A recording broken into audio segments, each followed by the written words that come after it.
You were tuned in to episode 90 of the Goodfellas podcast. I'm G5 Jeff TV, aka G5, aka 5, aka the Guru. Got my main man here with me, VP Shane in the building. What's going on, bro? 10 away from 100. That's a good milestone. Yes, sir. Yes, sir. Yes, sir. So we coming off of a really big weekend. Unless you've been living under a rock. You know, The cash Dimitri cow. Bivol, the cash cow, has been upset by Dimitri Bivol. And you could tell by the title that and the thumbnail that how we feeling about it. But there's an actual reason behind it. But before we get started, big shout out to BoxingFirstVlog. Um, Getting his rest right now. Big shout out to him. And big shout out to everybody that just supports us, you know. Yeah, I mean, obviously, we just jumped in, so we're gonna wait for a few people to jump in. But I know a lot of people watch the playback. So if you're watching the playback, us as a group, as a collective, we just got a few things to do. Obviously, or to announce, should I say? Obviously, you got the Fantasy League season 3. We're happy to announce that we're coming back for a third season. Bigger and better.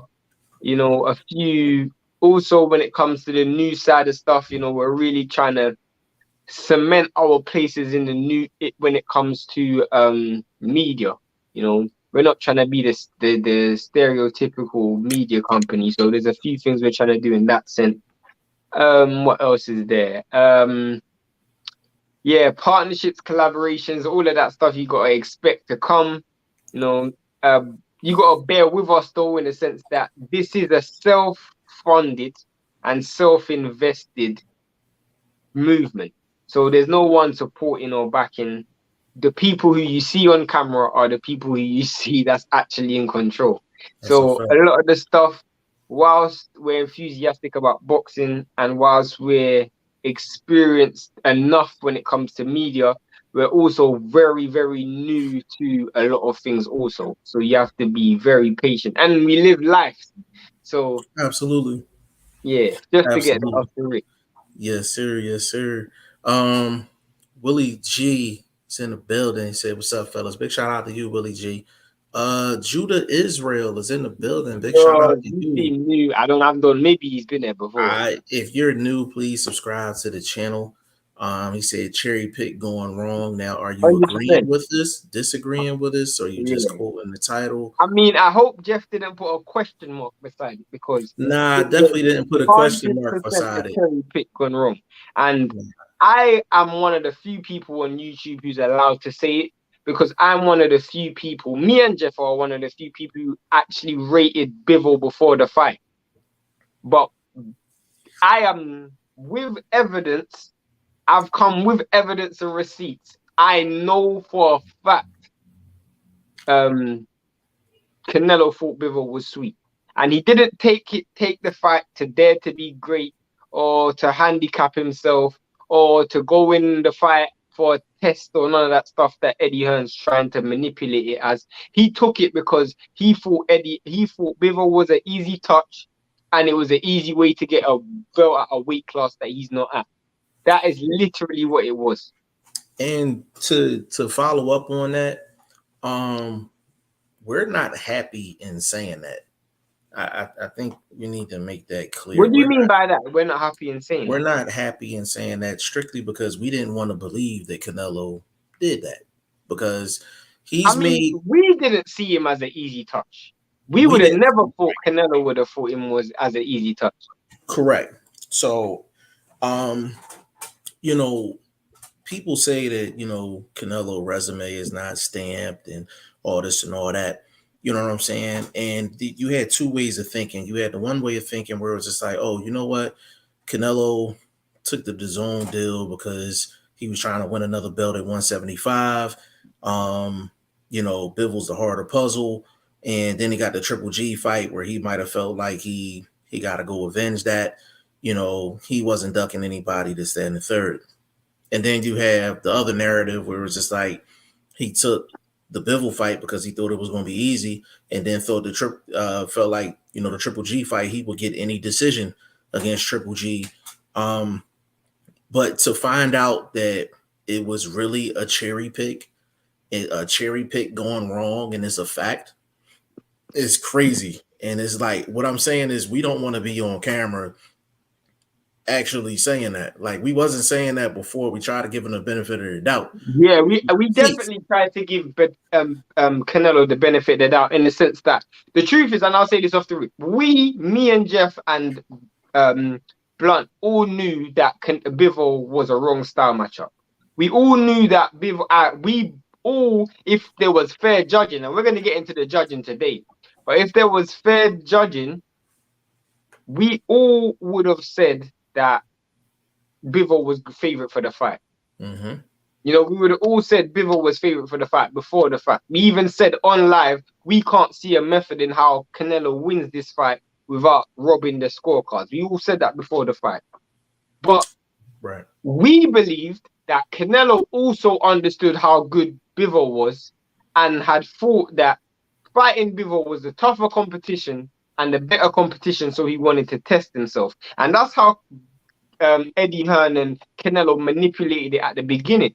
But when you later find out, and it's after the fact, after Canelo loses, you realize he actually thought Bivol was sweet, and he actually thought Bivol was an easy win.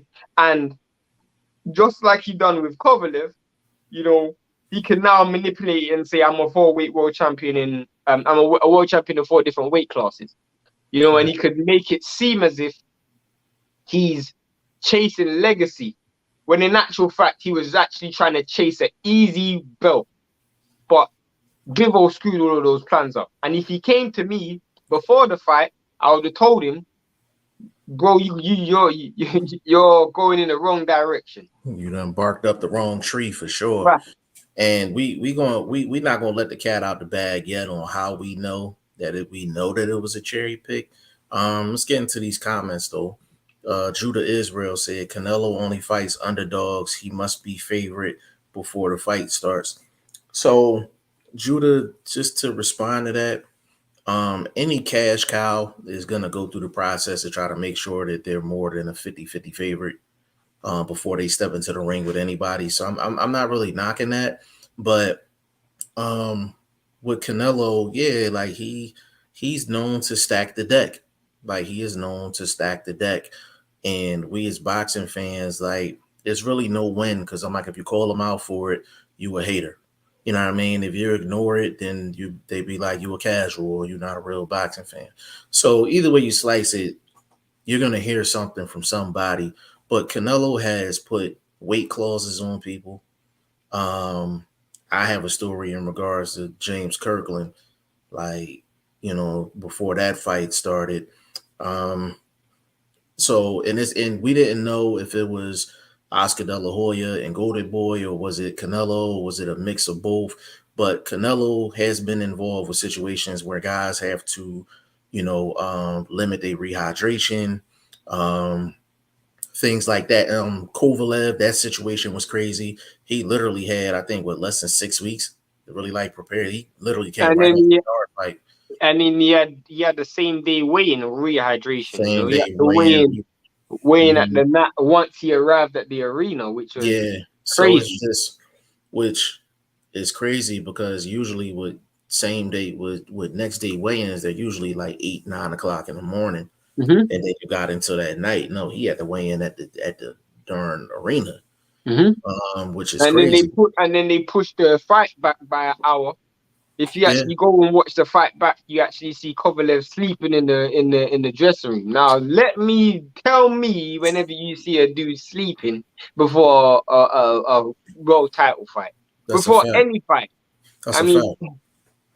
100% facts, and that's what I'm saying. Like, so Canelo has been involved in some what we like to call fuckery over here. You know what I'm saying? And making sure that the cards was stacked against his opponent, but yet and still, we still try to be objective. But once we tell you, I don't want to actually show it, because I don't want no copyright or nothing, but we're going to tell you and we're gonna guide you in the right direction for it. So once we tell you, y'all gonna be like, oh damn, like that's great, but that's why we're here.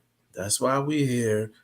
We don't speak nothing unless we know it's facts. And from this point onwards, there's two things I don't want to hear from no Canelo fans. We're going to go through the comments. I don't want to hear this from no Canelo fans. The first thing I don't want to hear is anything about weight, anything about Canelo going up a weight class. Can you explain why? So for those who don't know, on the night of the fight, Canelo Bivol weighed 183 pounds. The light heavyweight limit, as everybody knows, is 175 pounds. So he only rehydrated 8 pounds. Now, let me put this into perspective for you guys so you know. When Canelo fought Amir Khan, he weighed in 155 pounds. On the night of the fight, he ended up weighing 180 pounds. So that was a rehydration of, I think, 25 pounds. Mm-hmm. That's within the rules. He weighed in within 25 pounds. When Danny Jacobs fought Canelo, there was a rehydration clause where Danny Jacobs ended up submitting some money. I think he ended up having to pay 1 million for each pound that he was over. He ended up, the rehydration was 10 pounds. So he was only allowed to rehydrate 10 pounds. Now, the IBF allow you to rehydrate 15 pounds. Now, just so people can't use the excuse of weight, Bivol only rehydrated 8 pounds. So even if you want to add a rehydration clause, he would have still been well within his right of weighing in 100 of weighing in on the night of the fight. He was nowhere near the 190 or 190 plus that people were suspecting him to be. He came in weighing 8 pounds heavier. That is literally what? That's a piss, bro. That you take a piss and you're 175. That's what you are. Like and so anybody who brings up the argument of weight, any weight advantage, that's a flawed argument. You can't bring that up. A second and the last thing I don't want to hear anyone talk about is Canelo deserves credit because he dared to be great. This is why I'm gonna get into the nuts and bolts of it, but why he doesn't deserve any credit is because we didn't give Rigondeaux credit when he fought Loma. He lost, but guess what? He moved up 2 weight classes. We didn't give Mikey Garcia credit for fighting Errol Spence. You know, he moved up 2 weight classes. He lost. You know, no one said they were daring to be great when they done none of those things. I can keep going and going of dudes who move up a weight class and they don't get credit for moving up to that weight class. They lose. You know, Carl Frampton, when he moves up and fought Jamel Herring, another one. You know, when Tank Davis moved up to fight Barrios, nobody is saying that they're daring to be great when other people move up weight classes. It's just when Canelo moves up weight classes, he's daring to be great. You know, that why is it one rule for one and one rule for other? You lost, so did Mikey lose. Mikey lost as well. Nobody said, oh, well, let's give Mikey credit because he went up and fought the best at 147. Nobody said that. We said it was a dumb move. Nobody said that. He was getting ridiculed for his performance. And rightly so. Just like Canelo should have been ridiculed for his performance. And I'll tell you one of the main reasons why Canelo should be ridiculed for his performance. Could you imagine this, bro? This dude was 4 rounds up before the fight even started. And I say he was 4 rounds up before the fight even started because he got those 4 rounds. He didn't earn those 4 rounds. He was given those 4 rounds. So to me, I'm inclined to believe he was given those 4 rounds before the fight started. So let's say that. Could you imagine, Jeff, me and you play Madden and you're up after halftime and I still come back and beat you? Do you know how embarrassing that is, bro? For you to be up so high, you have to worry about nothing because the judges are already in your pocket and you still lose. I have to give him no credit whatsoever. If this dude went out and fought a fair fight and had a good performance, I would have given him credit that all fighters get when they go into the ring. But at the end of the day, Eddie Hearn's talking about handicap, or he had to handicap himself in terms of pounds. Well, the biggest handicap was Bivol. Bivol ended up taking a fight, being 4 rounds down, and still won. Yeah. It's just to add on to that. It's crazy when you actually think about it, because if you look at Bivol, and this is just me responding to what you said, Bivol's rehydration weight is actually lower than the average rehydration weight of a 168-pound fighter. Exactly. A 168-pound fighter is coming into a fight anywhere between 185 and 190 plus, coming into a fight. So the fact that Bivol was 183, he weighed less than what a 168 pounder would have weighed. So I'll put it into more context. If he would have fought Benavidez at 168, Benavidez would have weighed more than Bivol. If he would have fought Charlo at 168, Charlo's a big dude. He might have rehydrated the more than what Bivol weighed, or around the same. And then I'm not even going to really mention Spence, but those two mainly, because they were basically in that PBC contract. You can't mention the weight, because Benavidez would have weighed, he comes in probably like 190 something. He looked like he comes in above 190 for his fights. And so we can't use that. And what we do on here, we bring the facts in front of you, and whether you want to accept them is really your choice. But Bivol weighed 183. He weighed 183. To be honest with you, he came in more so with a rehydration weight of a middleweight. Yeah. Guys that weigh 160 might come in at 180, 185 if they're rehydrating to the max. So this was not about weight in terms of size.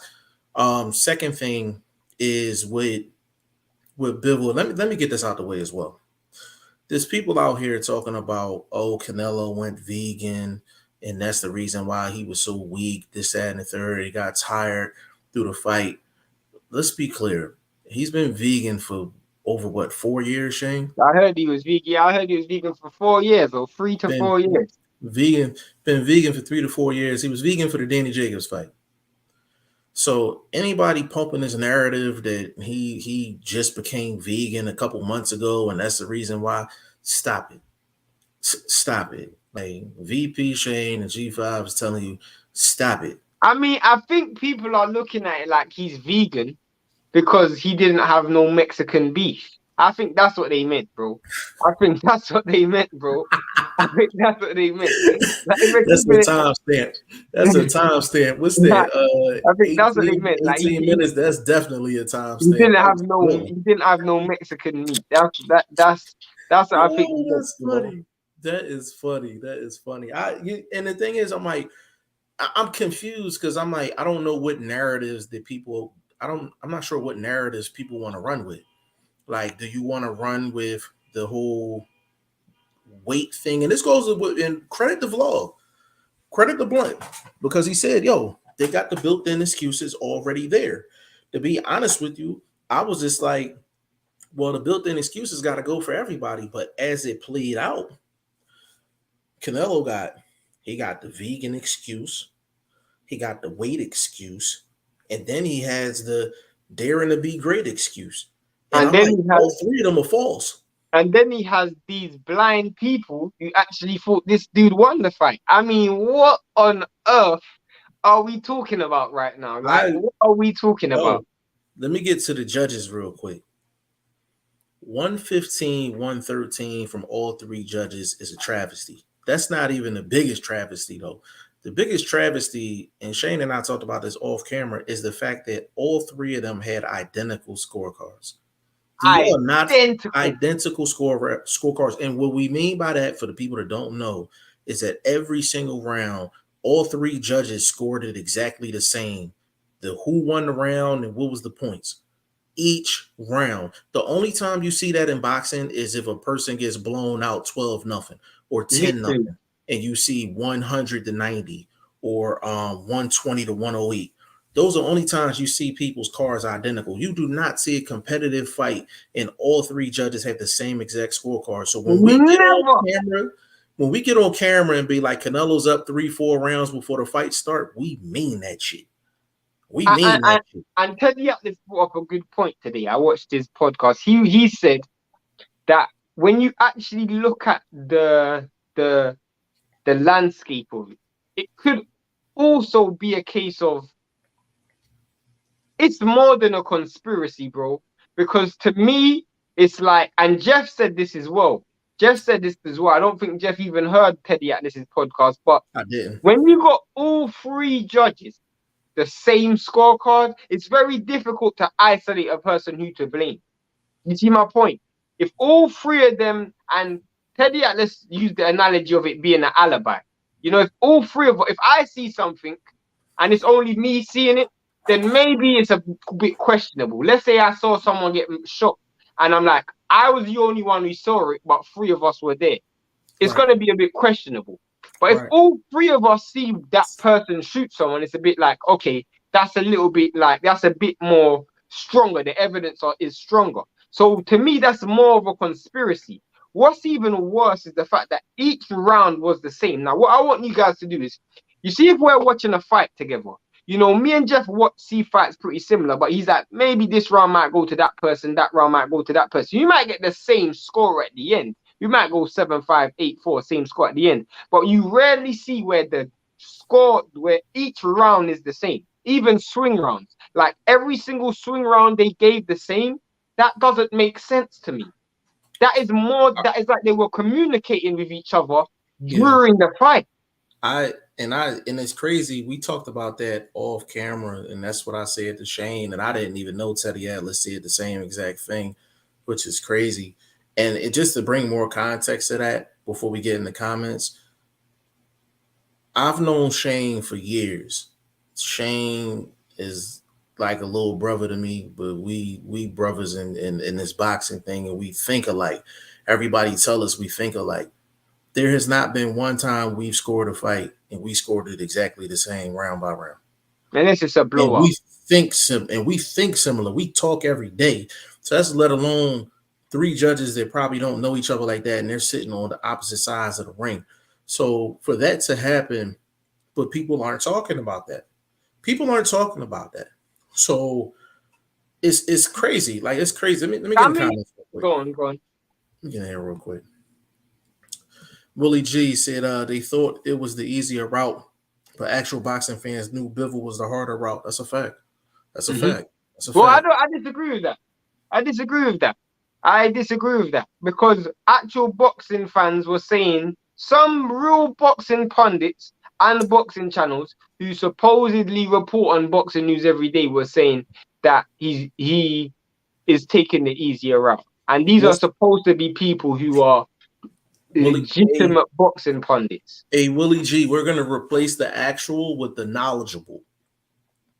They thought it was the easier route, but knowledgeable boxing fans knew Bivol was the harder route.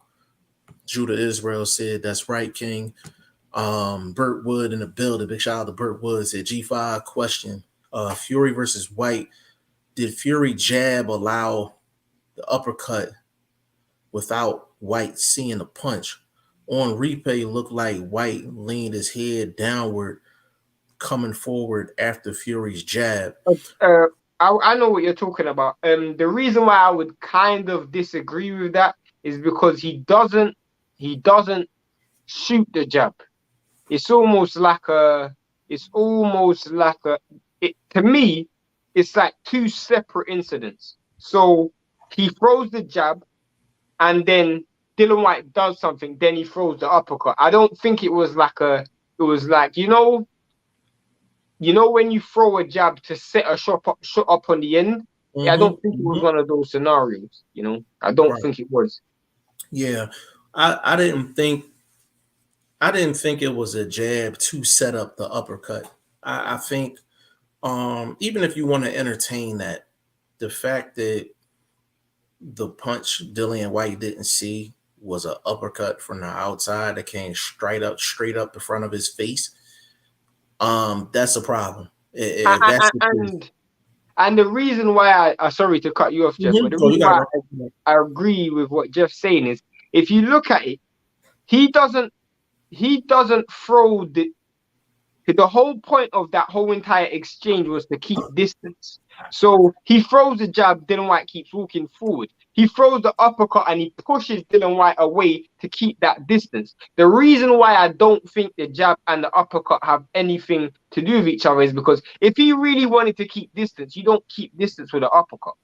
You see my point? You don't really try to keep distance with the uppercut. You rarely see people use an uppercut as a deterrent. You see people use the straight right hand or the jab to as a Right. deterrent, not an uppercut. So if you look at it, that whole entire exchange was literally to keep that distance and keep Dylan White at a certain range. You know, at that point, he's probably thinking Dylan White's going to take a step back, not a step forward. Yeah. It's the fact that Dylan White took the step forward right into the uppercut, why he ended up landing it. But he, at that time, you're probably thinking Dylan White's going to take a step back because Tyson Fury's sizing him up with the left hand. So you would automatically think, well, you can't get close because a shot's going to come off the back of it. So you're going to take a step back. And Tyson Fury even pushes himself away just to get the extra space. You know, so I don't think it goes hand in hand. Yeah, I agree. When you really look at it, I look at the uppercut as a single shot. Like one didn't have to do with the other. Like the jab didn't have anything to do with Dillian White's vision because the jab, it didn't even reach him all the way. It didn't reach him all the way. And sometimes, Burtwood, you can throw a jab to keep a person's eyes occupied. Kind of like what Wilder done to Ortiz. Right. So if I'm throwing a jab here, I want your eyes coming down. If I'm throwing a jab up top, I want your eyes here. But you're setting up something to land something else in another area. So he's throwing a jab like this, right? And it was a probing jab. It was just one probing jab, but he just decided to throw an uppercut. Like it really didn't have anything to do with the jab. It's just Dillian White walked right into the shot, which is the concerning part. If you are a top 5 heavyweight that's been in the game for as long as Dillian White, and you're walking in, that's his kryptonite, the uppercut. His kryptonite is the uppercut. He still has not figured out how to defend the uppercut effectively. Whenever he's gotten into trouble in fights, more than likely it's the uppercut. He walked right into it. If I had to train a fighter to fight Dillian White, I'm like, get the uppercut home. Get it home. He's gonna let you get it. Get it home on him.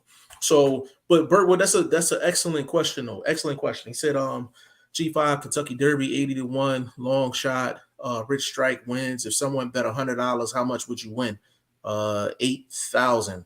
8,000, right? Yeah.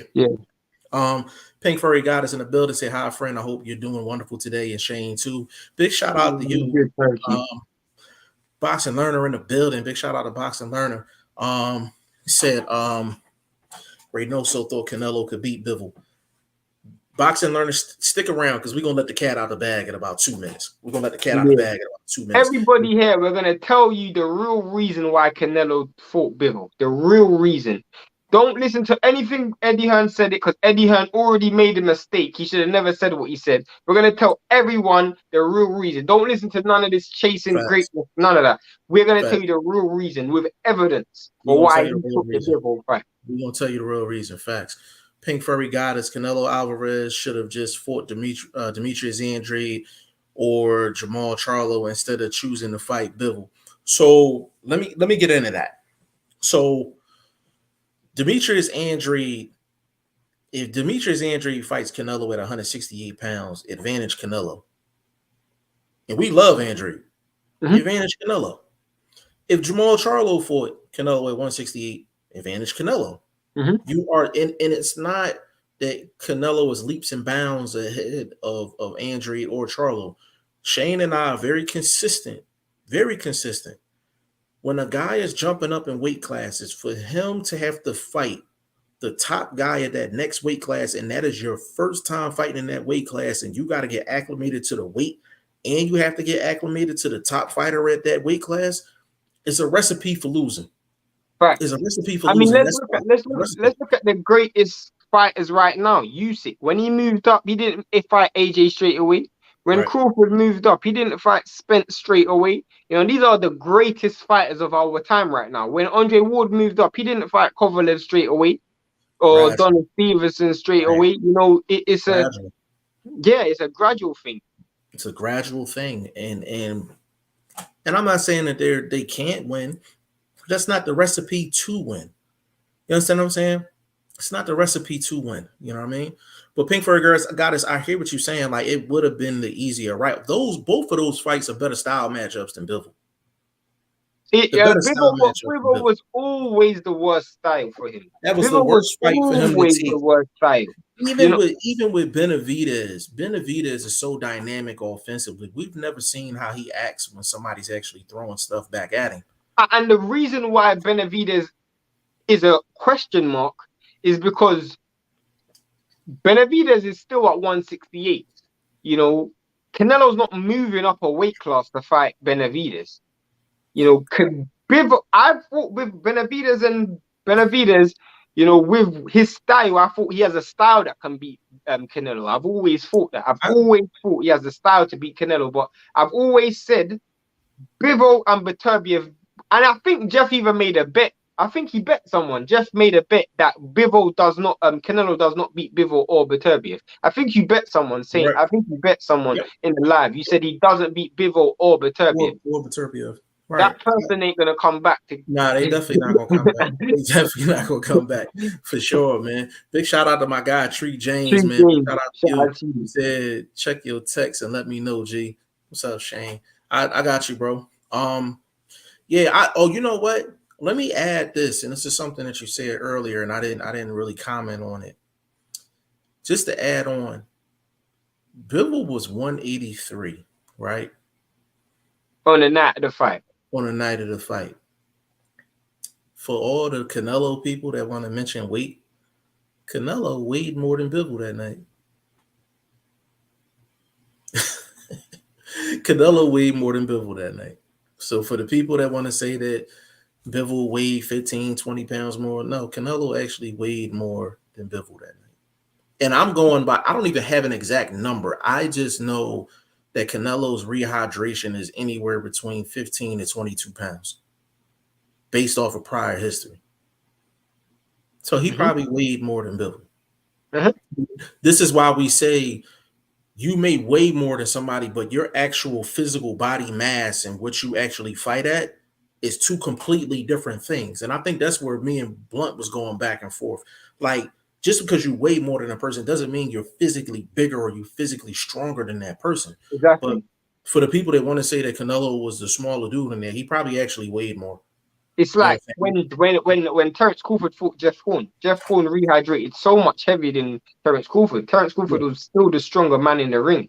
Right. You know, you could physically see that. And what you also have to understand is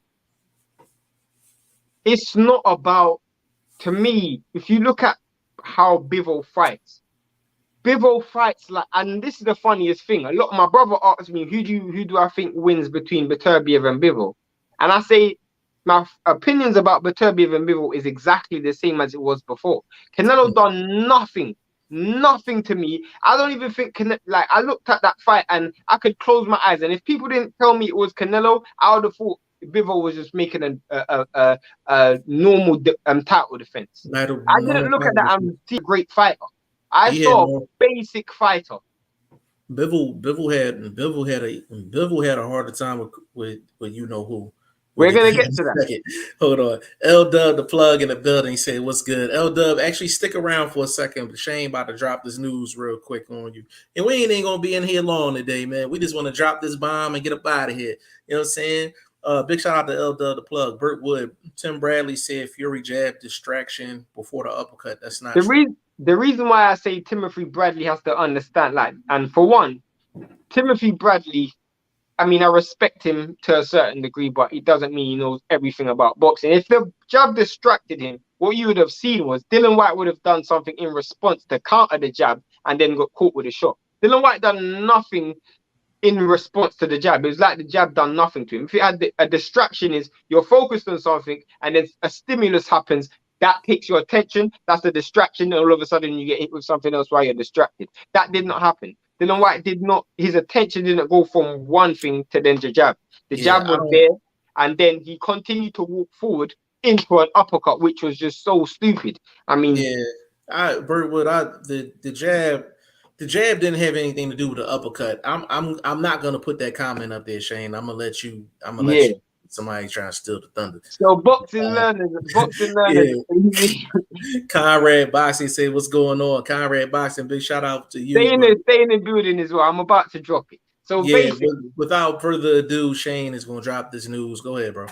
Eddie Hearn, he shouldn't have said this. I don't know why he said this. So he's basically been manipulating the people, making people think Canelo's chasing greatness. You know, he moved up to chase greatness, and he wanted to test himself against better competition and tough competition. But in actual fact, in an interview he basically said the reason why Canelo took this fight was because of the performance that Bivol had against Craig Richards. And the reason how I know this, and I sent it to Jeff, he said, and I don't want to quote him word for word, but he said, you would have never expected, or we never expected a performance like that from Dimitri Bivol after watching Craig Richards. Now, naturally in my head, I'm thinking to myself, well, why would you say that? I couldn't believe he actually said that out loud. I'm thinking to myself, why would you say we did not expect a performance like that after watching Craig Richards? So in my head, I'm thinking, okay, you watched the Craig Richards fight and thought, this guy actually performed terrible. So because he performed so poor, this is actually an easier fight than we had thought it was. So let's take it. If he said, oh, we watched Dimitri Bivol versus Joe Smith Jr. and we thought, oh, that was a terrific performance, we want to test ourselves. No, he said we watched him against Dimitri Bivol and we would have never expected him to make a performance like that. So that means you didn't expect a good fighter. You watched that fight and thought, okay, this is an easy touch, so let's go in and fight this dude. That is automatically flaws the argument that he's chasing greatness. Because if he was chasing greatness, you would have saw the Dimitri Bivol fight and think, you know what, the Craig Richards fight and think, you know what, this guy's an easy fight. So you know what, I don't even want to fight him because that's too easy. Naturally, of course, Jeff, if you would have saw that fight and said you want to chase greatness and you want to fight the best available competition, you would never reference the Craig Richards fight. And the biggest thing about the Craig Richards fight is, this is how I know Eddie Hearn knows nothing about boxing. He used the dude who is 6'3", walking at around 190 pounds to compare to a dude who is 5'7". Craig Richards has longer arms than Bivol. He is taller than Bivol. He's got more reach. He's physically stronger and physically bigger than Bivol. And you expected Canelo to replicate what Craig Richards done. That is so stupid. That is one of the dumbest things I've ever heard anyone say. Not only did it let the cat out the bag, but it just exposed how stupid you could be by saying he didn't look good against Craig Richards. So you know what? Because of what Craig Richards done, Canelo definitely can beat him. Craig Richards is nowhere near an elite fighter, by the way. Shout out to Craig Richards. He's fighting next week against Joshua Buatsi. But he's nowhere near an elite fighter. But just his dimensions, and that's what it shows. Styles make fights. And this is a dude who didn't get tired after 6 rounds. He didn't get mentally fatigued. He didn't get caught by the jabs at long range because he's bigger, he's taller, he's stronger. He's naturally walking around at a bigger weight. It's just embarrassing, bro. To add on to that, anyone that wants to actually see it, you follow us on social media. Send us a DM. We'll send it to you. We'll definitely send it to you. Just to add on to that, Eddie Hearn is terrible, and I love Eddie Hearn's energy, but just he needs somebody guiding him. Like he moves like a boxing fan and not a knowledgeable one. The thing about it, which makes it even worse, is that the fact that Canelo and Reynoso actually trusted this dude.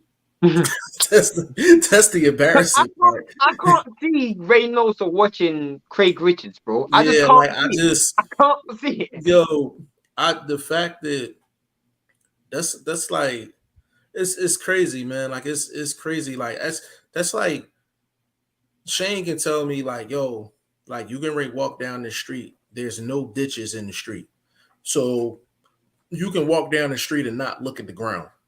Literally. I'm gonna still look at the ground. It got nothing to do with Shane. It's not the fact that I don't trust him. It's just the fact that I need to know where I'm walking. I need to know what I'm walking into. And the fact that they didn't do their due diligence, it shows the stupidity of Eddie Hearn. It was a dumbass move. Like, let's just keep it real. Like when he does things that's good, I keep it a buck. Like, but when he does things like this is a 50 to $100 million mistake. Yeah. 50 to $100 million mistake. Like, this is not, these mistakes are costly. You know what I'm saying? And he has a track record of it. AJ situation with Usyk. Shane and I came on camera several times. I was like, yo, he should just drop the belt. He got 2 other belts. Drop it. Drop it. Usyk, it's not like Usyk is going to get the belt handed to him. He'd have had to fight Joe Joyce to get it. Mm-hmm. You know what I'm saying? He didn't listen to us then. He put Kell Brook up against Triple G, all to save a card. You understand what I'm saying? Like, so I'm like, Eddie Hearn has a bad track record of him doing things that cost people part of their career or seriously affected their career.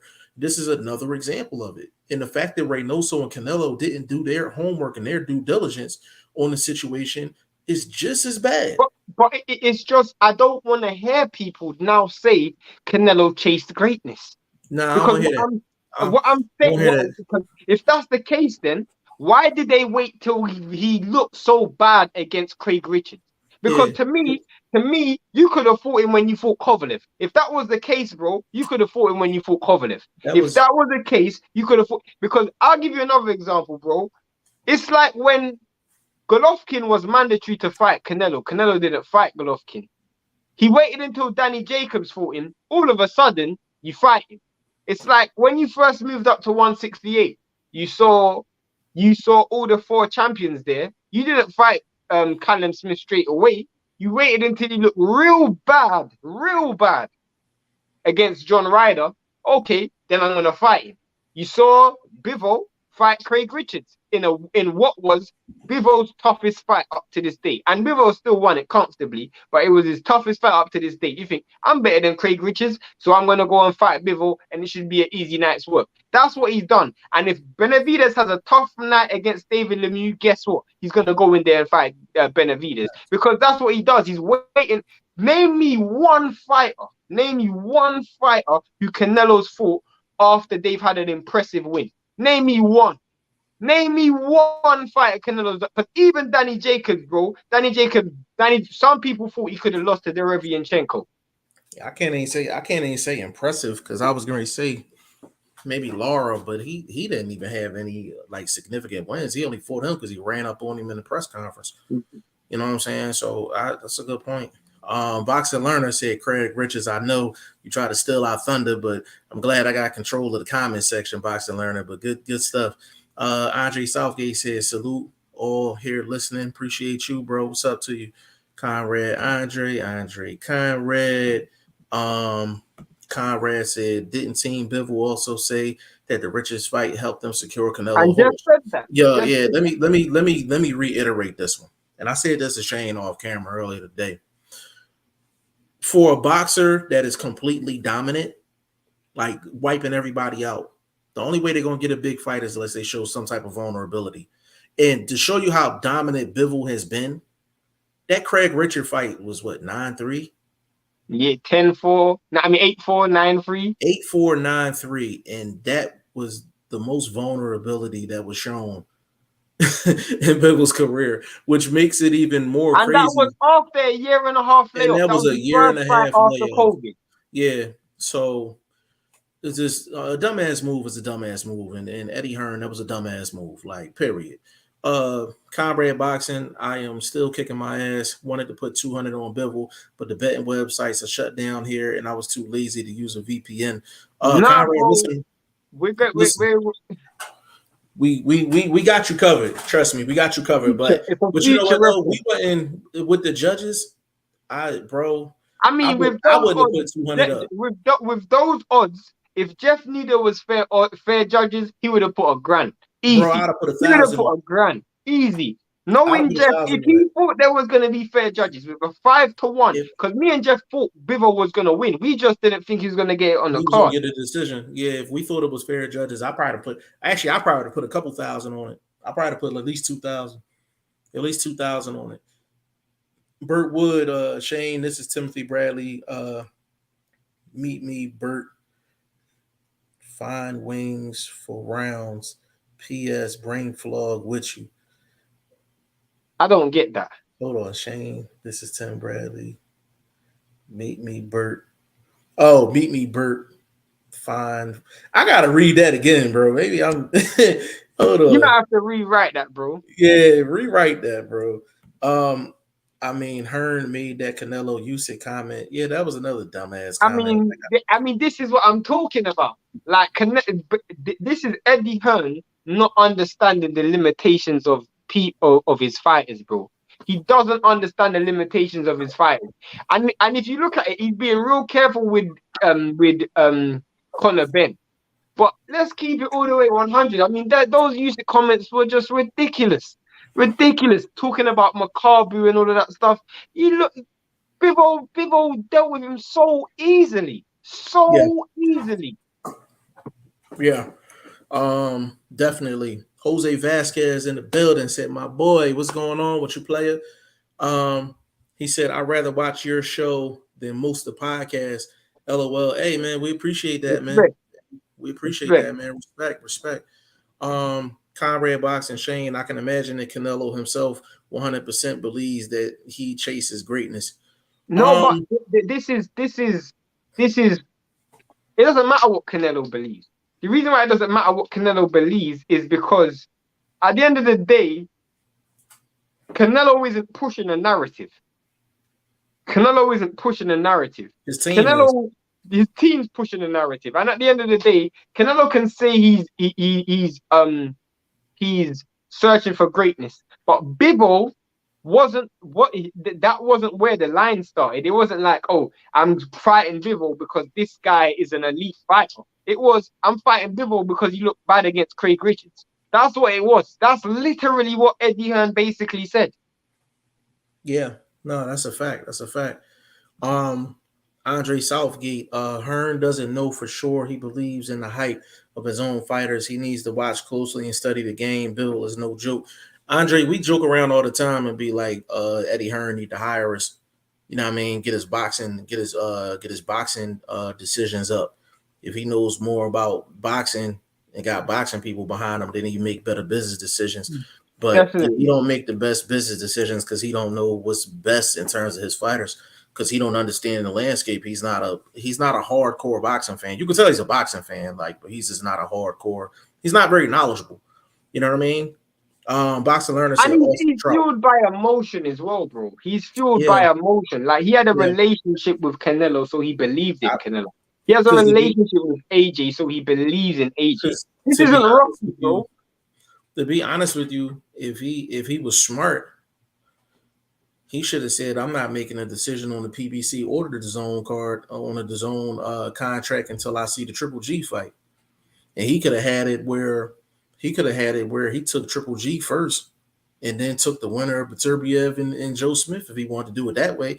I think Beterbiev stops Canelo, but that's a better style matchup for Canelo than Bivol is. You know what I'm saying? Like,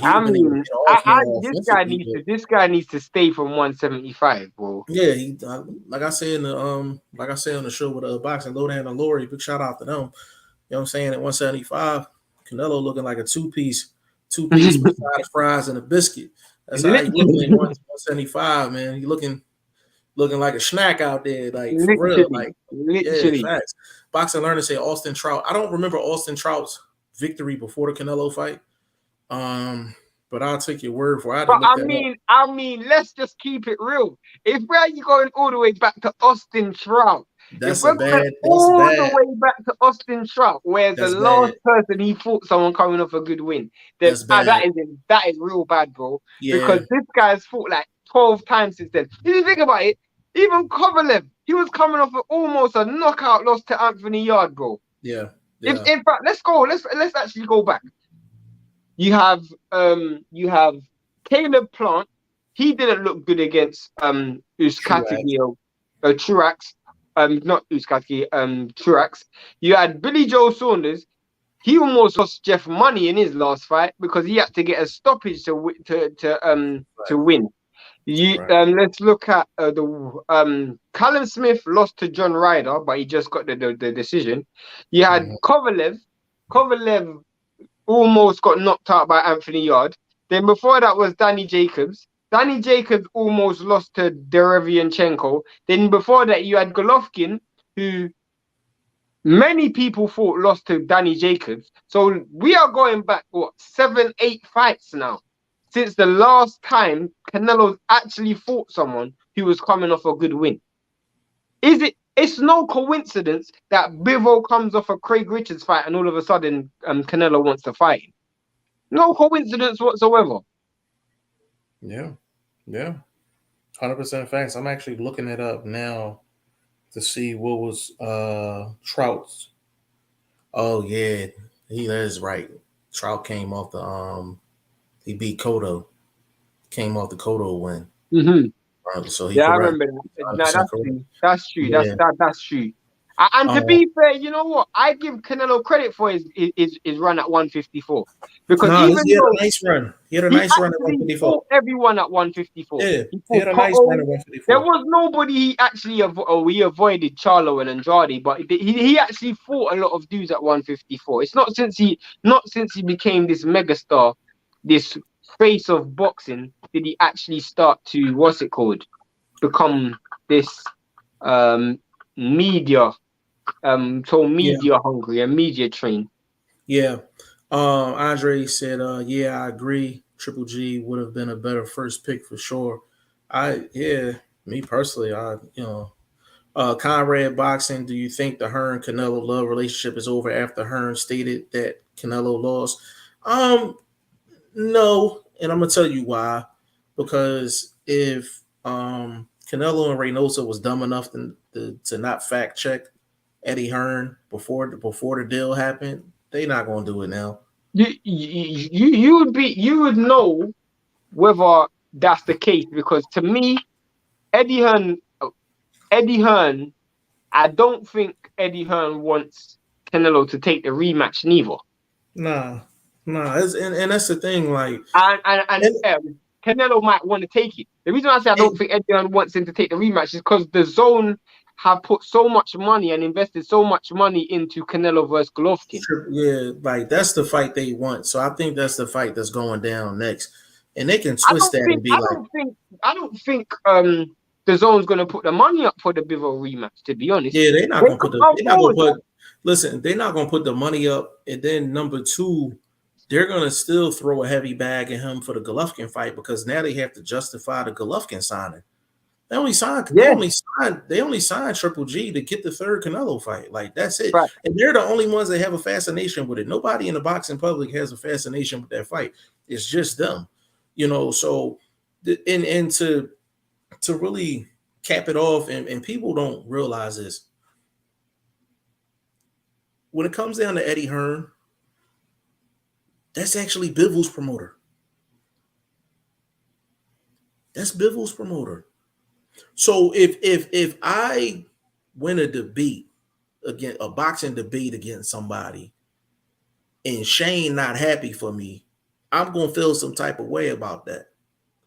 Right. If I win a boxing argument and Vlog's not happy for me, I'm gonna feel some type of way about that. Imagine your promoter is not happy, completely happy because you got the biggest win of your career.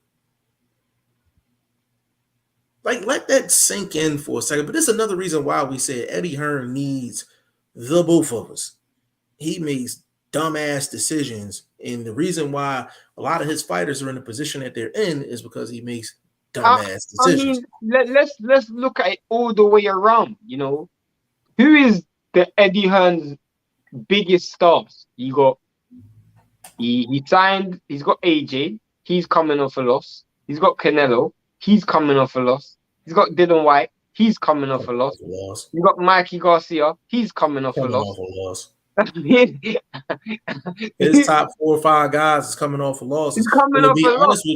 And to be honest with you, I know Warrington just won, but the fight before that, he was coming off of a He was loss. coming off a loss. Kid Galahad, he's coming off a loss. I mean, this is looking embarrassing. I mean, let's look at the other another thing. He just lost Devin Haney to poor promotional skills. I mean, the fact that he lost Devin Haney and Kambosos. I don't care what anyone says. I know people say he never promoted Kambosos. This dude put up the money for Kambosos' last 2 fights, and he didn't get no options on him. Are you insane, bro? That doesn't make any sense. He was the reason why Kambosos became mandatory, because he won the bid before him versus Lee Selby. Didn't put no options on him, despite the fact that Lee Selby was his fighter and Kambosos beat Lee Selby. He did not put options on him. Okay, he had a second chance. He won the bid for Teofimo Lopez versus Kambosos. Didn't put no options on Kambosos again, despite the fact that Kambosos only was in the fight because of Eddie Hearn put the money up. Didn't put no options on him. Now Devin Haney's over there at Top Rank. How dumb can you be? How dumb can you be? Right. And you don't put it in to make it in the easy terms. A promoter is not going to give a fighter opportunity on multiple opportunities on a network if they're not working on getting options on them down the road. So he basically gave him, listen, if you come into my house for dinner, I'm gonna charge you at the door. You're not gonna come in my house eating all crazy and I'm just gonna let you leave for free. Like, nah, like it don't work like that. You know what I'm saying? But that's another reason why we say, hey, Eddie Hearn, we need for you to, holler at your boys and we get you right. Know what happens with Reynoso? Huh? What happens with Reynoso? Because Reynoso's coming. He's gonna stay exactly where he at. He's gonna stay exactly where he at. But he's not that dude that everybody think he is in terms of end game. His end game adjustments is trash truck juice. It wasn't a good look. Nah. Boxing Learner Plant won every round against Truex. Here's the point though. Boxing Learner, he should have stopped Truex. That's the point. There's no way Truex should have won a full 12 against Caleb Plant. Like if you actually watch that fight, he won 12-0, but that was paint dry 12-0. He didn't turn up on Caleb Truex. It's different. Listen, it's different. Every win doesn't have the same context. Every 12-0 fight don't have the same context. You know what I'm saying? Conrad Boxing, you mentioned AJ, but isn't he staying with Sky for the Usyk rematch at least? Yeah, that's what I've heard. But he's still matching. Yeah, he's signed a lifetime different matching. Yeah, he's still matchroom. I mean, who the hell signs a lifetime deal with a promotional company? That is insane. Bro, he gonna be in the nursing home with a cane and still gotta fight for matchroom in the cafeteria or something. Like, literally, I mean, personally, I'm just literally thinking about the things that Eddie Hearn's done and the mistakes this guy's done, and I'm just thinking to myself, how dumb can you be? Right. Facts. Like, it's crazy. Absolutely crazy, man. But that's what we're here for. Like, we're here to bring you what's actually going on versus what you're being told.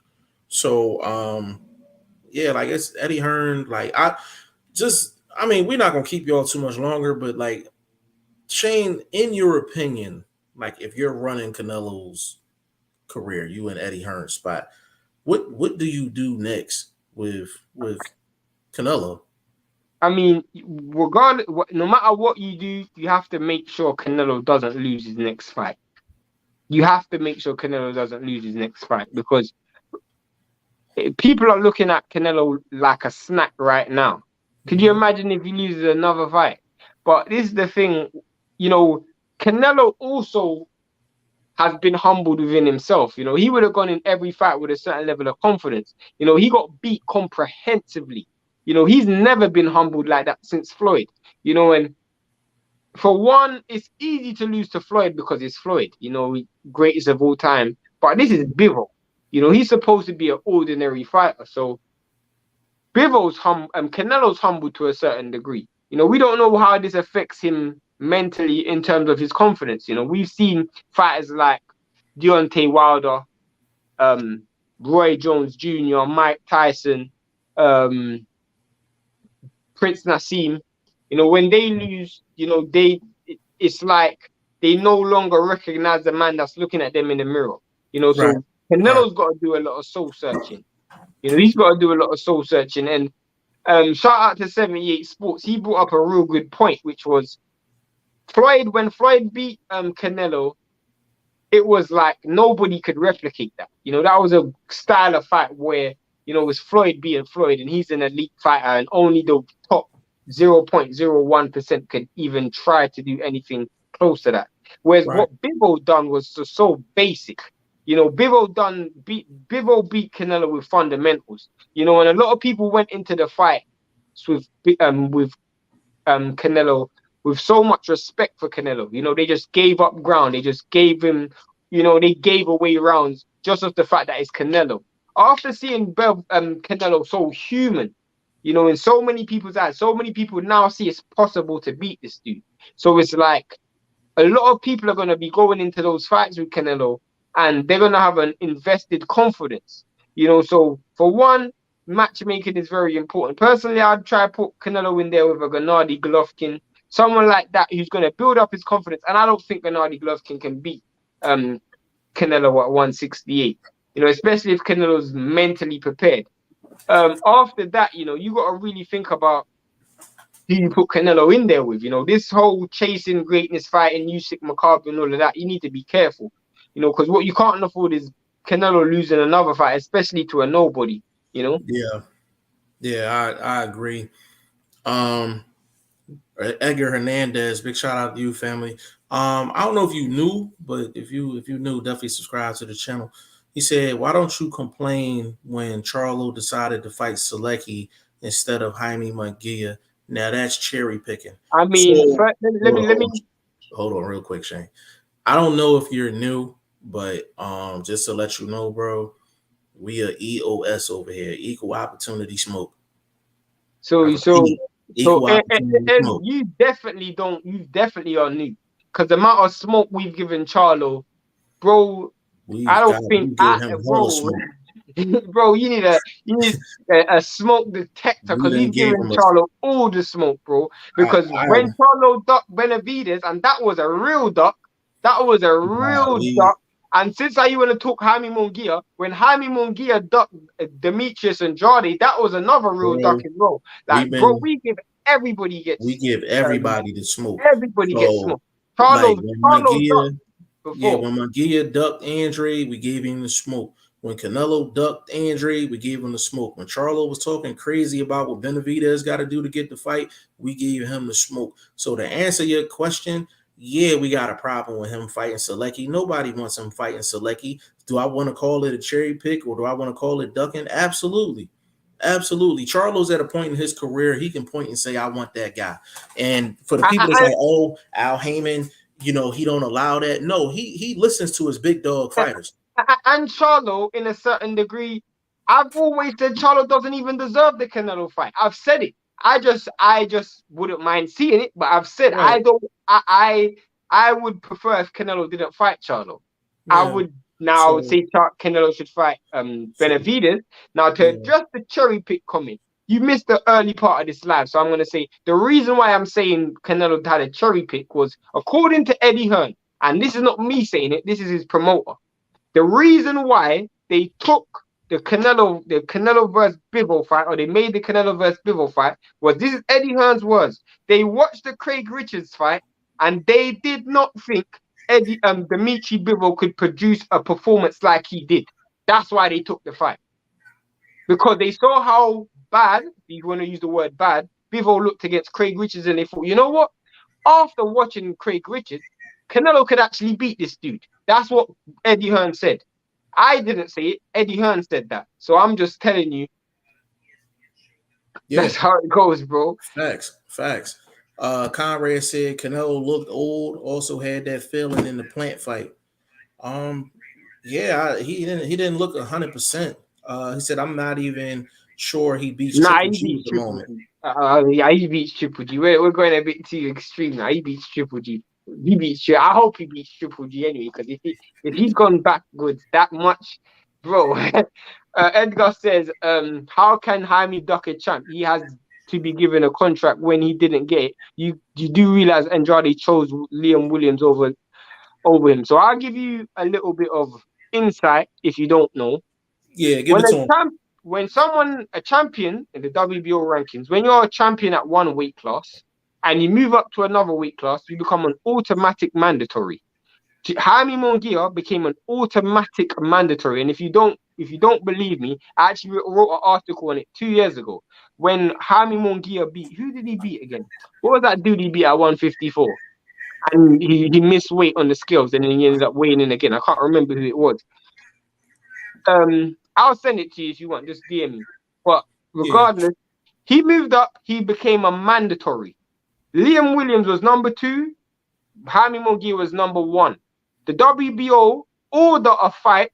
If you decide to not take it, then they ordered Liam Williams. He didn't choose Liam Williams. Liam Williams was ordered, and it actually went to purse bids. So that's how it went. There was no choosing. The fight was ordered, and then after that, Munguia was still number 1 in the rankings, and Munguia was ranked number 1. And the dude who Andrade was ordered to fight after that, who Andrade ended up relinquishing his title because of, I don't know his name, but he was the one who ended up getting ordered to fight because Jaime Munguia himself said that he would rather fight in a fight for another governing body or in another governing body. And then if you don't believe that, this is furthermore proof, and I sent it to Jeff, and I'll send it to you as well. He says Golden Boy, what's his name? Oscar De La Hoya said himself, he is now, after watching a performance like that, he is now confident to put the Munguia in there with Andrade and Charlo. He said, blame me for not making the Andrade fight, but now after watching his last performance in his last win, I'm more confident in making a fight. That's what he said.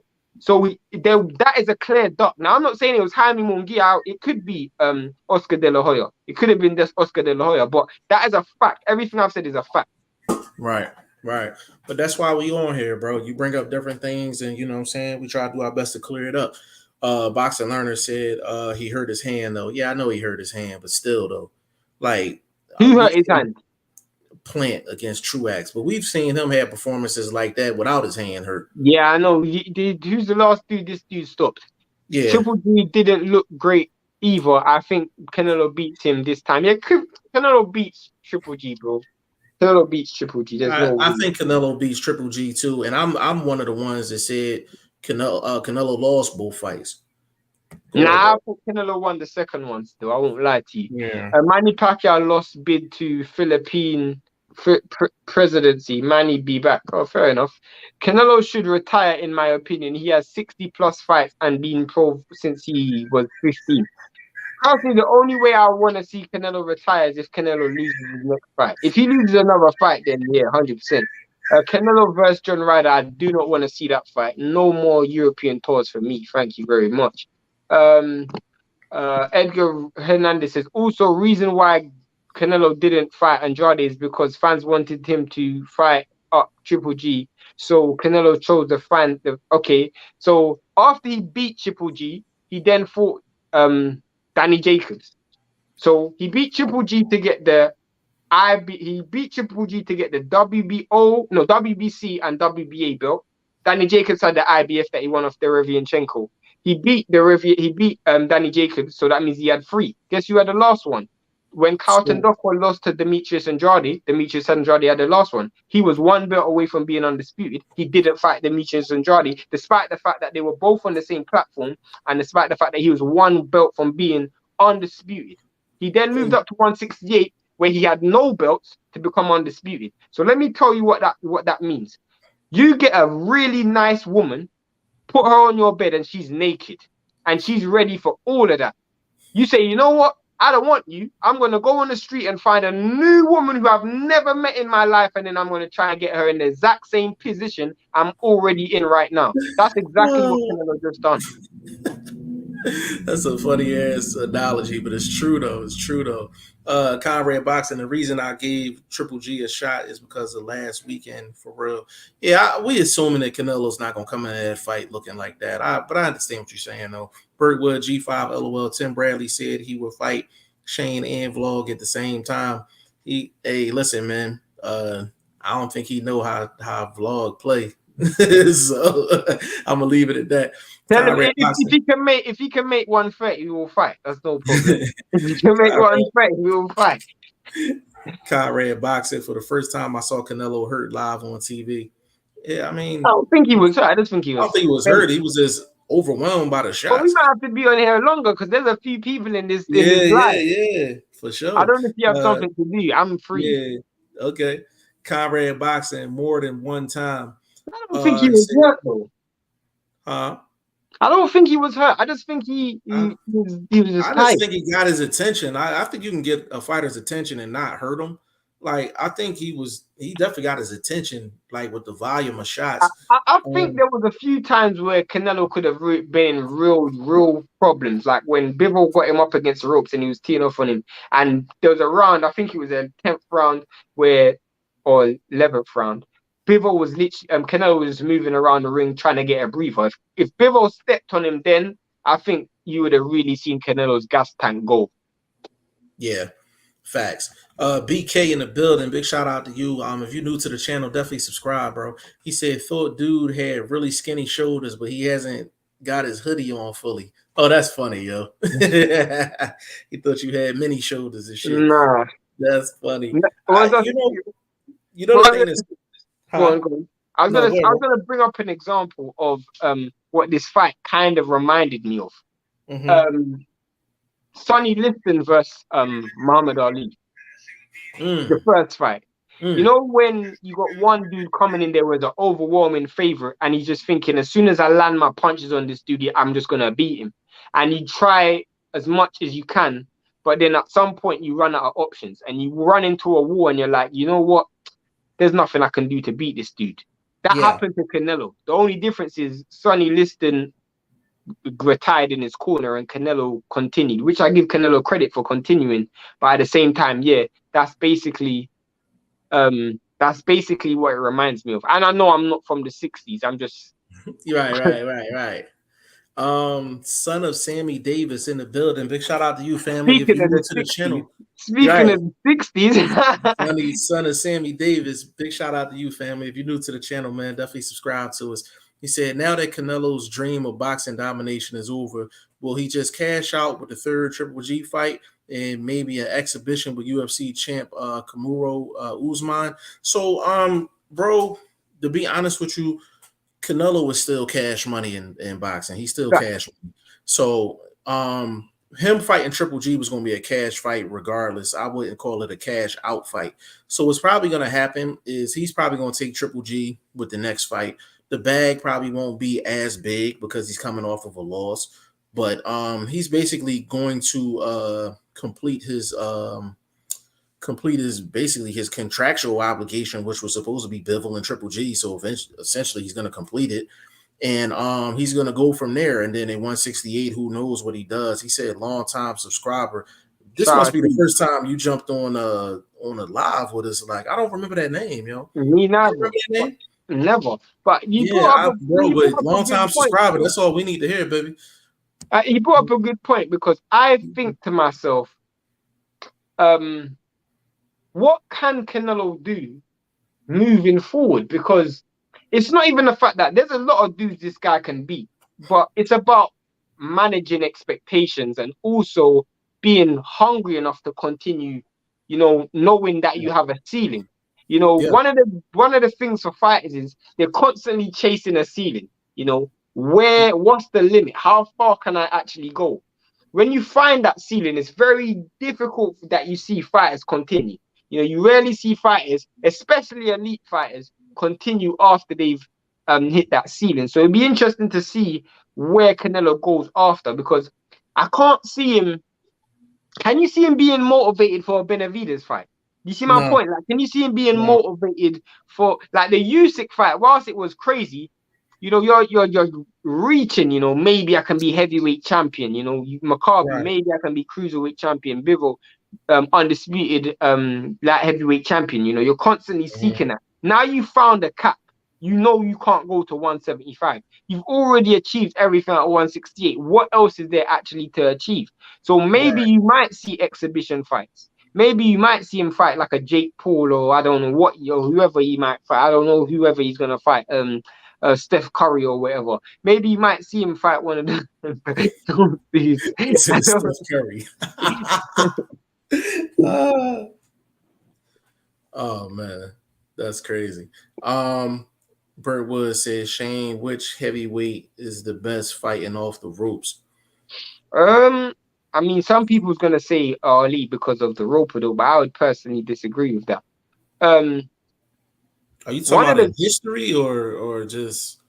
I guess we can answer it both ways. I mean, one of the people who I have to give credit for, I actually have to give him credit, and is actually Tyson Fury. Tyson Fury is really good fighting off the ropes. He's really good fighting off the ropes. Especially because of his dimensions, he's so tall, he's so big, he can get right back on the ropes, and people can't really reach him. I would say probably Larry Holmes. Larry Holmes fought good off the ropes. To be honest with you, you didn't see it that much, but Evander Holyfield fought good off the ropes. That's a tough question. History-wise, that's kind of a tough question. Son of Sammy Davis says Steph Curry laughing my ass off. Yeah, that was a good one. Shane actually on fire today. Burt Wood said right now. No, I would say Fury. You barely see Usyk back on the ropes. Yeah, I would say Fury. I mean, who fights off the ropes? I mean, Derek Chisora survives off the ropes. He survives off the ropes. That's not fighting good off the ropes. He survives off the ropes. Who fights off the ropes? I mean, it's never really a good thing to fight off the ropes, is it? So, Guzzle Pink in the building. Big shout out to you, family. If you're new, please subscribe. He said, "Yo, Curry is dangerous. He can hit from the outside all day." I mean, to be fair, let's keep it real. Funny. He's got the footwork, the foot, and he can hit from the outside. And that is both of those are Canelo's. Oh, that's funny. Yeah, that's his flaws, man. That's his flaws. Conrad Boxing, a similar example was Israel when he moved up unbeaten to light heavy and got dominated. Yeah, Conrad, listen, let me explain this real quick. There are weight classes for a reason. And we've been saying this for a while. Listen, we're not anti-Canelo the fighter. We are anti-Canelo fans that think that he's God. That's what, and they forget facts. So you want a man that fights that fought at 154 pounds, 160. You want him to jump to 168. You want him to jump to 175. You want him to fight Makabu at cruiserweight. You want him to fight the heavyweight champion of the world at 201 pounds. Like, he is not God. He's not God. Like, we didn't ask Floyd to do that. We didn't ask Pacquiao to do that. We didn't ask, there's other fighters that are way more skilled than Canelo, and we didn't ask none of them to do that. So if you're a Canelo fan, all I'm saying to you is this. Some of the greatest fighters in boxing history wasn't asked to do some of the things that you're asking Canelo to do. It's too much. 175 is too much. At some point, you're going to find your cap, and I just feel like you got to be able to manage expectations. Like, let's just keeping it real. Certain things are just not made for your body to do, and he went in there with a dude who's, the truth is, it wasn't even the size. Bibble's used to fighting dudes who are 175 pounds. He's used to being in a ring getting hit by dudes who are 175 pounds. He's used to deterring dudes who are 175 pounds, which means when he's throwing a jab to a dude who's 175 pounds, those dudes' punch resilience will probably be, if not better than Canelo's, at least on an equivalent level, just because they're bigger and stronger. Especially when he fought Jean Pascal. I mean, that dude had every steroid in his system when he fought Jean Pascal, and he was able to keep that dude at the end of a jab for the whole fight. Right. So right, 100% facts. Boxing Learner, I thought the IBF stripped Canelo before the Andre fight because I heard they were in negotiations to fight Andre. Nah, That's all cap. That's cap. I went That's cap. through this with another subscriber, and I actually timestamped the dates and sent it to them. I think it was Edwin Castillo I done it with as well. That is Hey, all cap. It's all and cap. hold on, and Castillo, we need for you to pop back up, baby. But We yeah, need, they did not strip him. They did not strip him before that fight. It's all cap. It was all because and even Eddie Hearn then said it after. He said the reason why they didn't make that fight for Undisputed was because Canelo said he couldn't make 160 no more. That's exactly what happened. Do not listen to any narrative that's saying that. I went through the timestamps and the timeline of it. He got stripped. He got stripped way after, way after. And the reason how I know that's a that fact. for a fact is because the person who he got stripped and who ended up replacing him was Derevianchenko, who was mandatory. And Derevianchenko didn't end up fighting for that strap until way later in the year. And he ended up fighting, was it Golovkin, way later in the year. So don't listen to that. Oh man, yeah, no, it's a fact, man. Guzzo Pink, he said Antetokounmpo might be able to do something for Bivol though. That's the Greek It's a freak for the basketball Bucks. player. Yeah, for the Bucks. Yeah, that's funny. Burt Wood, Canelo lost. My wife had Canelo signed pillow. She threw the pillow away. Damn. Damn. That's bad. That's bad. Son of Sammy Davis, do either of you see Shakur Stevenson as a number 1 or number 2 pound for pound ranked in his future, or do you think he will reach his ceiling before that accolade? Nah, he's the real deal. The problem Yeah, that I have with Shakur Stevenson is I really don't want him to get tied into this Ryan Garcia, Devin Haney, Tank Davis, Teofimo Lopez saga that's going on right now. What he's doing is being very steady and smart. He's at a weight class. He's at 130 right now, where you got a few fights that can be made. you need to You stay there. know, Stay there. stay there and establish yourself. The problem is, you know, there isn't going to be a lot of like top opposition in terms of the name, you know, the Oscar Valdez, the Jamel Herring, but you don't get drawn into that, you know, because Yeah, that's kind of, I'll give you an example of that's kind of like what happened with Adrian Broner. You know, yeah, Adrian Broner moved up to 147 because of the glamour division. He saw Pacquiao there, Mayweather was there, sorry, Maidana, and all of the names, Danny Garcia, all of those dudes that was coming up, Errol Spence, and he got drawn into that division. And in actual fact, he wasn't made for 147. You know, and I know he fought Paulie Malignaggi and beat him, but he was yeah, never made for that. But because of the glitz and glamour that came with that weight class, he automatically got drawn into it. And I just feel like Shakur Stevenson, not saying he can't beat those dudes at 135, but you're on your career path, you know, and you yeah, stick to your career path. People don't just move up because you wanna chase greatness. You know, maximize yeah, the weight. You know, wait until your body is fully ready to move up to that weight class where you're actually stripping yourself. You know, don't be doing it to a case, oh, I just want to move up. I just want to move up, and you're not doing it naturally. yeah. To be honest with you, bro, does he have the potential to be a number 1 and number 2? He has the talent. I think his cap in reality probably is top 5. Nah, I Um, think he'd be pound for pound number one. I think he has the How young talent he to is. do so. I Look how don't know young if he is. he. Hmm? Look how young he is. He's a young, Yeah, young. but pound for pound, number 1 comes with a certain string of fights against certain people that usually gets you to around that spot. That's the only reason I'm questioning it. But But look at Crawford though. he has pound, but he Crawford went didn't have. unified. But he went Yeah, unified. He went and unified, undisputed. Shakur can go unified. Shakur Yeah, can. he could. He could. You And know what we're I'm talking saying? He about a could. dude who's 23 years old. We don't know Yeah. where he's going to be in 7 years, Could. bro. I mean, Sammy, he could, bro. He could. He said, "Is there a fighter in history he reminds you of?"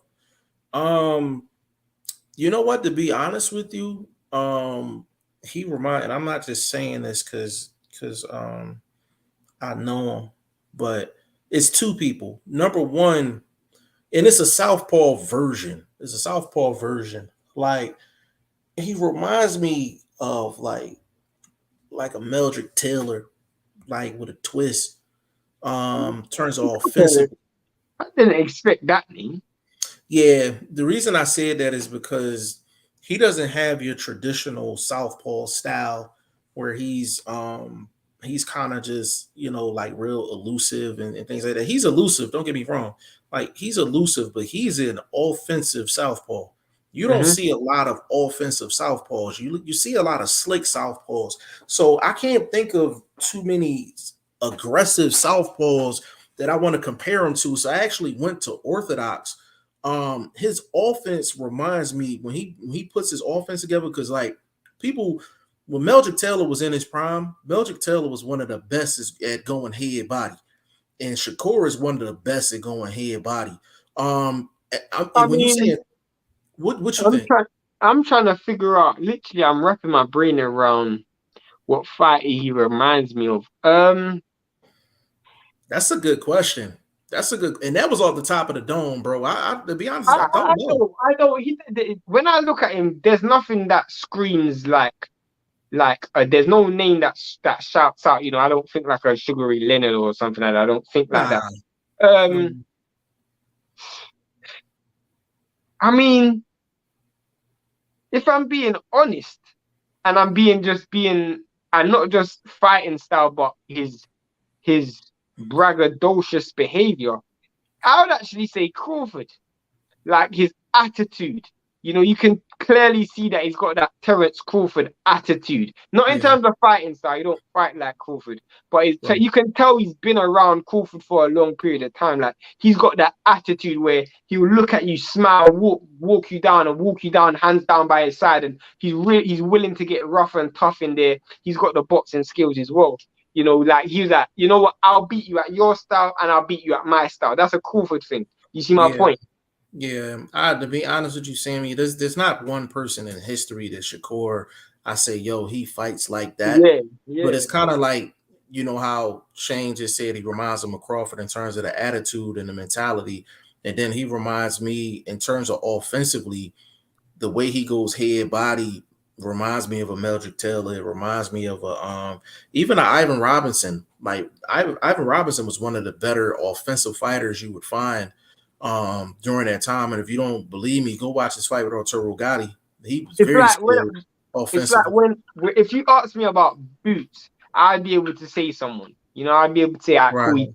I got when I see this guy, I think of a Roy Jones Jr. Like I think of an elite. But with Shakur, it's one of those ones where, yeah, his style is a He got little a bit, style of his own. He got a yeah. style of his own, man. Like it's just like he does everything well to the point that where you can't point him specifically at somebody. Like so his body work is great. He moves enough, but he don't be moving all crazy. Like he's not afraid of the action. His jab is good. His transition from offense to defense is amazing, and his judging of distance is amazing. So I can't think of anybody just specifically where I look at him and I'm like, he reminds me of this person. That's a great question though. Burt Wood, G5, should I put $100 on Rolly versus Tank? Rolly the KO Tank. Oh, Bro, yo, I put it to you like this, bro. bet me that, You can bet me take that, that bet same me that. $100 and you can super chat that to us. I don't want you. I'd rather you waste your money spending it on something you support than some goddamn Rolly. So the answer is no. But if you're burning, Rolly's gonna get if you really smoked. want to burn $100, Cash App is $100, Rolly's gonna get smoked, bro. bro. Rolly You is can gonna get listen. You can smoked. Cash App us $100. We'll flip that for you. We can flip it for you. Conrad Boxing. I can't see any weaknesses in No, Shakur. yeah, I can see weaknesses in Yeah, Shakur. he has I he can see has. weaknesses in Shakur. Mainly mental weaknesses as well. Mainly Well, mental weaknesses. I physical weak. I'm not even gonna say weaknesses. It's just I haven't seen the proof yet. I guess I'm more comfortable saying that. I want to see him fight somebody when they quicken the pace. Shakur's one of the best at fighting at a methodical. You fight Shakur at a methodical pace, you're losing. And we used to Literally. say that about guys like B Hop and guys like that. If you fight at their pace, you're losing. I want to see him fighting somebody that's going to quicken the pace and make him play high speed chess. I haven't seen Shakur play high speed I chess see yet. test. And the reason why I say mentally, I see weak. I don't. I see weaknesses in him because I see weaknesses in Crawford mentally, where in a sense that they do things that they don't need to do. Like this is why I love Bivol so much, is because Bivol could win a fight so easy, and he's just gonna do it easy, and he can make it rough and tough. But you know what? Like even when Canelo's like, come on, come on, come on, he's not doing that. Sometimes Shakur gets greedy, and I've seen it numerous times. Like he just gets so greedy where he's over trying to look impressive, and I'm like, bro, sometimes you don't need to do that. Don't get drawn into Well, the crowd or the media attention. Just win the fight easy. Don't. but see, I look at that. I don't even look at that as like. I don't even look at that as really weakness. Like I really look at that, and I think both of them are showmen in a sense. And I do think they go in at But times that and could they're be to kind of your deficit, though. That couldn't. right, It but could it's be to not your a. I downfall. wouldn't consider that a. I wouldn't consider that a weakness. The only time It's that's a something that weakness, someone can take advantage of, though. right? But that's the key.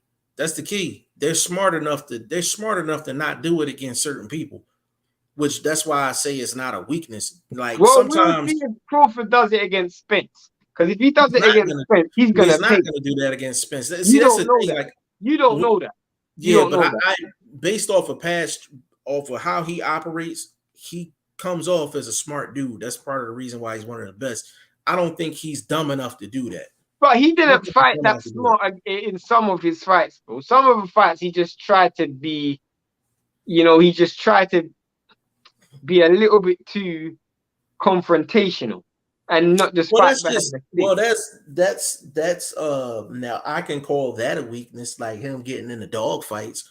Yeah, Like that's getting in. Is that what you was trying to say? yeah, like he gets Okay, too okay. I greedy. can no, I can. Yeah, like he got a lot of dog in him, so sometimes he show it when he don't have to. No, I can agree with that. I can agree with that. Comrade Boxing, do you think he's ready for Lomachenko? Yeah, I would put Shakur up against Lomachenko. Yeah, I don't know. yeah, I would put him up against Lomachenko. I don't know. I'm not so confident to say that. I don't know. I skill wise, but I mean like actuality, it's probably not gonna happen because of the weight difference, things like that. Burtwood 135, different beast for Shakur. That's what I'm saying. Like he has to, even though he's at a high right now, we want him to stay at 130. If he can go undisputed at 130, go ahead and do that. I mean, Gradually who else is at up there. 130 right now? You got It Agawa. ain't nobody. Agawa's at 130. He's got the IBF. And then who has I think the the other one vacant. I think the other belt vacant. yeah, the other one's vacant. Who had that belt? I think Tank had that belt, right? When he Can't beat get that belt, let it go. when I he think, beat Leo Santa Cruz. yeah. I thought Gutierrez had it, but that could be just a regular.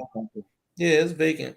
So yeah, man, it's I think Shakur skill wise is ready for Lomachenko, but would he win that fight? I don't know. But yeah, we're gonna close this one out, man. This was a good one. Hour and a half strong. We got the Canelo news out the way. Touched on some other things, man. So this was a good one, man. Hopefully we can come back tomorrow and have vlog in here as well, man. But Shane, give me your social media so we can get up out of here, good brother. I'm Shane the number one. That is exclusively on Instagram. And for the people that want to know what we're talking about in regards to the Canelo situation, just DM us on Instagram and we'll get it right over to you so you can see it for yourself. No capping over here. Facebook, Instagram, Twitter, everything G5Jeff TV. Website G5JeffTV.com. Answer that last question. I got you. Burt Wood, Shane, if Fury gives up the belt, who will fight for it? So if he gives up the belt, it'll probably be Wilder versus someone. Nah, I think Eddie Hearn's gonna put the money up for. No, he said if Fury gives up the belt. Yeah, listen, I think who Eddie will fight Hearn's for gonna it? put AJ and Usyk. Undisputed. It's undisputed. So I can see that happening because they'll get a sanctioning fee out of it. Exactly, But, a massive sanction. Yeah, it's a massive sanctioning fee. So I would go there. I would go there because sometimes you gotta damn, what's the movie called? You gotta follow the money. Like that's That's exactly the case. If money wasn't involved, and it's a hypothetical, and we're talking just rankings, it will probably be probably Wilder and Wilder and maybe Joyce, maybe. no, I think is it Joyce? I don't know who's in that rankings for. Because I know Um, initially it was Dillian White, but Dillian White just lost. So it's yeah, Wilder, and it's Wilder against somebody. It'll be Wilder against somebody. It's a I good want to know question. what Dylan White does next. That's gonna be interesting.